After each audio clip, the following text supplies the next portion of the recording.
میرے محمد صلی اللہ علیہ وسلم بلندی پہ جا رہے ہیں. کیوں حضور معراج پہ گئے؟ فرشتوں میں جھگڑا ہو رہا تھا. 4 لاکھ سال گزر گئے تھے اس بات کو. فرشتوں میں جھگڑا ہو رہا, ان کو کچھ 4 مسئلوں کا پتہ نہیں تھا. تو جب کسی کو کچھ پتہ نہ ہو تو پھر کیا قرآن کہتا ہے؟ فَإِن تَنَازَعْتُمْ فِي شَيْءٍ فَرُدُّوهُ إِلَى اللَّهِ وَرَسُولِهِ. جب تمہیں کسی چیز پہ جھگڑا ہو, سمجھنا ہے تو اس چیز کو اٹھا کر یا اللہ کی طرف لے جاؤ یا رسول کی طرف لے جاؤ.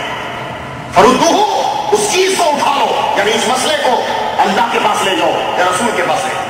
یہ دونوں تمہیں اس مسئلے کا جواب دیں گے. اب اللہ کے پاس تو آپ جا نہیں سکتے, تو کس کے پاس جائیں گے؟ رسول کے پاس. فرشتے لڑ رہے ہیں لاکھوں سالوں سے. اللہ نے کہا ٹھہرو, تمہارے مسئلے کو ہم حل کرواتے ہیں. اسے بلاتے ہیں جو سارے نبیوں کا اور جس کے پاس سارا علم ہے, محمد صلی اللہ علیہ وسلم کو بلندی پہ بلا. رب پوچھتا ہے, اے محمد تم جانتے فرشتے کس بات میں جھگڑ رہے ہیں؟ تو میرے نبی کا ادب دیکھیں. استاد جب کوئی چیز پوچھے تو تقاضا یہ ہے کہ شاگرد یہ بولے حضور آپ جانتے ہیں. استاد کے سامنے بیٹھ کر بولے کہ میں جانتا ہوں, جانتا ہو بھی تو میرے لیے. خاموشی سے استاد جی آپ جانتے ہیں. امام اعظم کہتے ہیں جب تک میرے استاد زندہ رہے میں ان کی محفل میں بیٹھا رہا, میں نے کبھی کسی کو کسی سوال کا جواب نہیں دیا جب تک میرے استاد دنیا سے حضرت حماد چلے نہیں گئے. تقاضا یہ ہے استاد کی موجودگی میں, بڑے کی موجودگی میں گفتگو مت کی جائے. اس بڑے کو بول دے. اللہ پوچھتا ہے آپ جانتے ہو؟ اللہ تو جانتا ہے, اللہ تو جانتا ہے.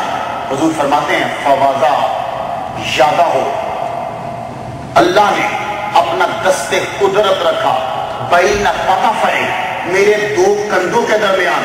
فوجدت بردھا بین ثدیین, میں نے اللہ کے دست قدرت کی ٹھنڈک کو سینے میں محسوس کیا. اور سینے میں محسوس کیا تو جو کچھ ہونا تھا وہ سارا نظروں کے سامنے آ گیا. جو کچھ ابھی پیچھے ہو چکا یا جو آگے ہونے والا تھا, ہر شے مجھ پر عطا ہو گئی. اب بندہ نے کہا فرشتوں پوچھو میرے نبی سے, تم پوچھو میرا نبی جواب دے گا. تو ایک مرتبہ امتحان ٹھہرا تھا آدم علیہ السلام کی موجودگی میں, تو تب بھی کوئی جواب نہیں دے پایا تھا. آج ان کے ذہن میں سوال ہے, اب محمد صلی اللہ علیہ وسلم جواب دینے لگے. حضرت اسرافیل علیہ السلام پوچھتے ہیں, عرض کرتے ہیں یا رسول اللہ کفارات کیا ہے؟ حضور صلی اللہ علیہ وسلم نے واضح کی, فرمانے لگے سنو, سخت سردی میں وضو کرنا. سب سن, سٹوری نہیں, اس چیز کو دماغ میں بٹھاؤ. میرا نبی فرشتوں کو جواب دے رہا, اور جب کوئی بول رہا ہو دوسرے سیکھ رہے ہو تو شاگرد, گویا کہ پھر سب میرے نبی کے شاگرد بنے. اسرائیل میرے نبی کے شاگرد, اسرافیل میرے نبی کے شاگرد, میکائیل میرے نبی کے شاگرد, جبرائیل میرے نبی کا شاگرد, تمام فرشتے میرے نبی کے شاگرد. یا رسول اللہ کفارات کیا ہے, یعنی کن چیزوں سے خدا تعالیٰ گناہ معاف فرما دیتا ہے؟ آپ نے فرمایا سخت سردی میں وضو کرنا, پیدل چل کر آ کے نماز ادا کرنا, اور ایک نماز سے دوسری نماز تک اس کا انتظار کرنا دوسری نماز کا. کہا ہے اسرافیل یہ تیرے سوال کا جواب ہے. حضرت میکائیل علیہ السلام کھڑے, یا رسول اللہ مد درجات کن چیزوں سے درجے بلند ہو جاتے ہیں؟ محمد صلی اللہ علیہ وآلہ وسلم جواب دینے لگے, کہنے لگے بھوکوں کو کھانا کھلانا, ایک دوسرے کو سلام کرنا, اور رات کی تاریکی میں اٹھ کے نفل ادا کرنا. رب اس سے درجے بلند کر دیتا ہے. آپ کبھی کسی بھوکے کو روٹی کھلا دو, میرا وجدان کہتا ہے, مسئلہ نہیں, میرا وجدان کہتا ہے, ایک بندہ 1 سال نمازیں پڑھتا رہے, ایک بندے نے ایک بھوکے کو روٹی کھلا دی مسلمان کو, اس نے بس یوں چہرہ اٹھا کر اوپر دعا کر دی تو بس تیرا بیڑا پار ہو گیا. لیکن اس کا مطلب یہ نہیں کہ نفل چھوڑ دینا.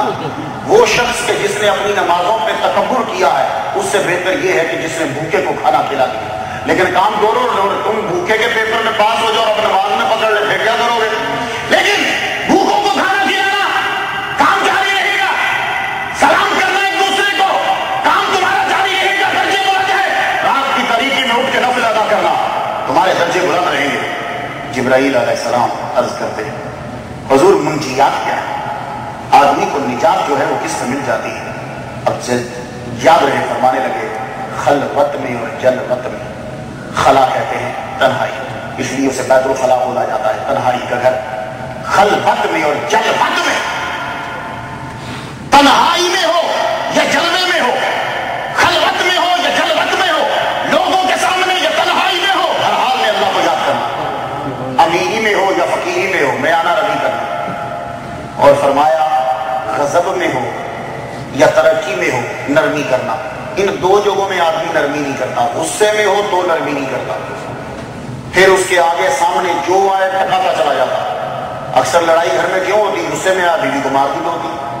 تو غضب میں ہو تو نرمی کرے، اور جب آدمی بہت بلندی پہ پہنچ جاتا، ترقی میں پہنچ جاتا، پھر بھی ظلم کرنے لگ جاتا۔ وہ بڑے کم لوگ ہوتے ہیں کہ جو بلندی پہ پہنچ کے بھی یہی کہتے ہیں ھذا رحمت من ربی، اے رب یہ تیرا ہی کرم ہے۔ سلیمان علیہ السلام کتنی بلندی پہ پہنچ گئے تھے کہ ان کا دربان در پہ بیٹھنے والا، ان کی کابینہ کا ممبر جو ہے وہ پلک جھپکنے سے پہلے لے کر آ رہا ہے، تو کہہ رہے ہیں کہ ھذا من فضل ربی، یہ میرے رب کا فضل ہے۔ سکندر ذوالقرنین بادشاہ کو، ذوالقرنین بادشاہ کو کتنا بڑا درجہ ملا، دنیا کے اس کونے تک پہنچ گئے۔ تو کیا جملہ کہا تھا جب اتنی بڑی دیوار بنا دی کہ جتنی بڑی دیوار آج کی جدید ٹیکنالوجی نہیں بنا سکتی؟ ھذا رحمت من ربی، یہ میرے رب کا کرم، اس کی رحمت۔ تو ترقی میں اور غضب میں دونوں حالت میں نرمی ہو۔ آگے اسرائیل علیہ السلام کھڑے ہوئے عرض کرتے یا رسول اللہ مل مہلک، ہلاک کون سی چیزیں کرتی ہیں؟ اب یہ ذرا غور سے سن لو، اور ڈونیشن پاس اس بات کی گواہی دے گا، غور سے سن لو۔ والی چیزوں میں سے پہلی چیز بخیل کی پیروی کرنا اور بخیلی کرنا۔ بخیل کی پیروی کرنا اور بخیلی کرنا۔ بخیل کسے کہتے ہیں؟ بخیل اسے کہتے ہیں پیسے ہوں تو اللہ کی راہ میں نہ دے، کسی کو بخیل کہتے ہیں۔ اس کے پاس پیسے ہیں پھر اللہ کی راہ میں نہیں دے رہا۔ ہم سے اچھے تو عیسائی ہیں، اتوار کے دن تقریر سننے سے پہلے جو للڑ سے للڑ ان کا شب سے آیا وہ $50 دے، پھر مولوی کی تقریر، مولوی کیا ہوگا مارا چپڑے مارا، اس کی وہ تقریر سن لیں خوش ہو، وہ ان کو دھوکے میں رکھے گا، تم بہت اچھے ہو، چوزن ہو، چوزا سمجھ رہا، چوزا چوزن، خوش ہو رہے۔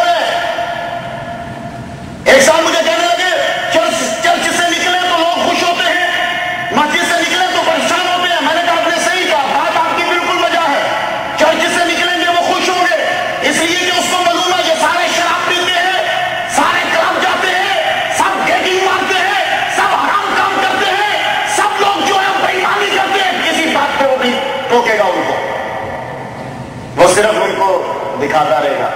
اوکے $100 دو تیرے گناہ معاف، پچھلے ماہ اگلے پھر شروع۔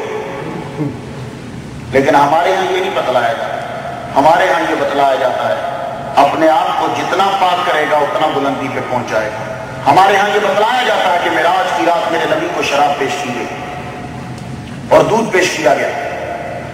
حضور صلی اللہ علیہ وسلم کو جب شراب پیش کی گئی آپ نے پرے منہ کر لیا اور دودھ آپ نے لے کے پی۔